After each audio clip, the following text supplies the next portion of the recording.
Thank you for sticking with us for this weather winter coverage of ABC24 News this morning on a Sunday. Right now, we are mainly concerned with northern Mississippi, and I think you can see from this outage map exactly why. Lafayette County has 18,000 customers without power. Alcorn County has 12,000 customers without power. Yeah, and those numbers just continuing to rise over the course of these 2 hours that we've been here, up to 2,000 even in Tennessee now at Hardeman County. More power outages we're seeing over in eastern Arkansas now as well. 8,500 in Tippah County, so as you know, that's about 1,500 more than what we started with here.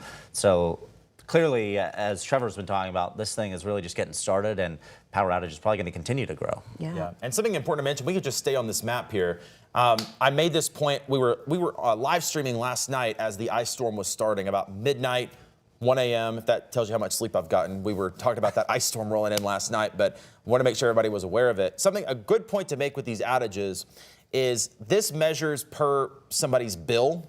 So let's say you live in Oxford and you have a family of 5, mom, dad, 3 kids. That's going to count as one outage because you have one power bill. So really, we say 18,000 people.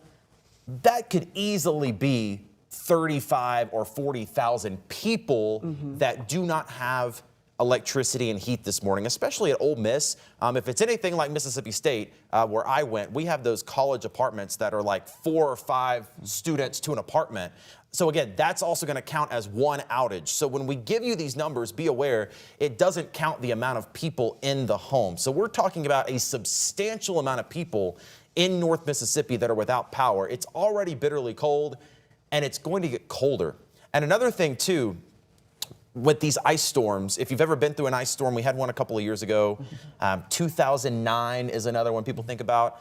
Everybody immediately goes to 1994. This is not as bad as 94, but all of those storms have something in common, that it takes forever to get the power back on. And it's, you know, you can bring in every lineman in the country, but when you have every power line in the county on the ground, you have to string entire new lines. I'm probably not using the right terms, so forgive me if you're an expert, but it takes a very long time, even if you have the crews to do it.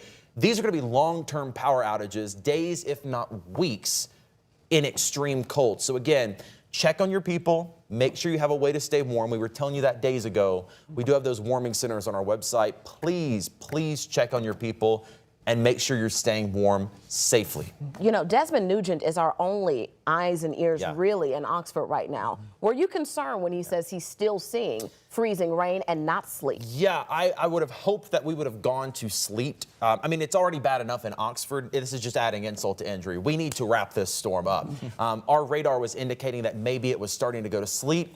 That would have given me some hope that this is coming to an end. If it's still raining there, it's just going to add more weight to the power lines, to the trees. Outages are going to keep going up. And like I mentioned earlier, we're not getting above freezing. So the weight is going to set on those power lines. Even if a line hasn't come down right now, if that ice sets on it through Monday, Tuesday, Wednesday, that line could snap on Thursday. So if you are in a zone that got ice, even if you have power now, be thankful. But you could still lose power over the next few days. Just be prepared and have a way to stay warm safely. It's all just terrifying to think about. We're certainly thinking about all those families, hoping everyone's staying safe or has somewhere to go and can't get out. For sure. And so close to us in Memphis that we really lucked out just getting sleet. But we are thinking of those people in North Mississippi especially. It's going to be a long road to recovery for them. Absolutely.